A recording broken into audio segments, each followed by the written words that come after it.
Bonjour à vous tous, j'espère que vous allez bien en ce beau dimanche de printemps. Comme vous savez peut-être, avec ma compagnie Ateliers Habits, moi je fabrique des hôtels à insectes, des abris à papillons puis des abris à chauves-souris.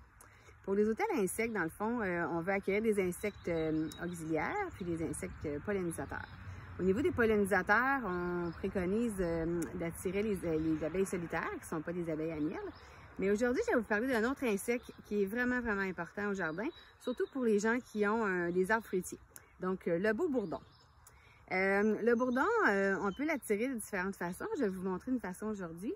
Dans le fond, le bourdon, c'est un des premiers pollinisateurs au printemps avec les abeilles solitaires.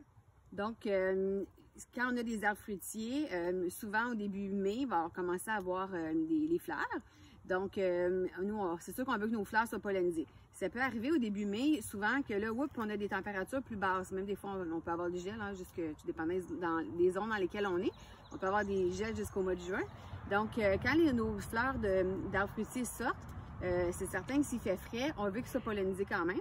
Donc, à ce moment-là, on peut se fier sur les beaux bourdons et puis sur les abeilles solitaires. Les bourdons sont moins capricieux que les abeilles à miel.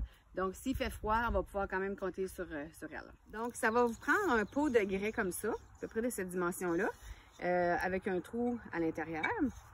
Qu'est-ce qu'on va faire? C'est qu'on va mettre du foin ou de la paille, à peu près aux 3/4. Un petit peu trop. Comme ça ici. J'ai fait un trou au préalable. Donc, on va tourner le pot à l'envers comme ça. Puis, dans le fond, qu'est-ce qu'on va faire? On a plusieurs choix. Moi, j'ai opté de mettre un piquet avec une planche de pruche par-dessus.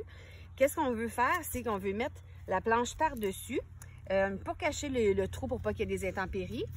Par contre, on ne veut pas boucher le trou complet parce qu'on veut que le bourdon puisse passer.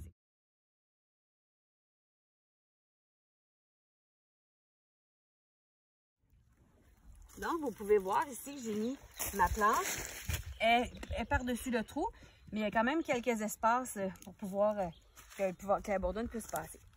On peut regarder ici, notre pot dépasse du sol là, de quelques pouces. Donc, on ne veut pas qu'il soit complètement au sol.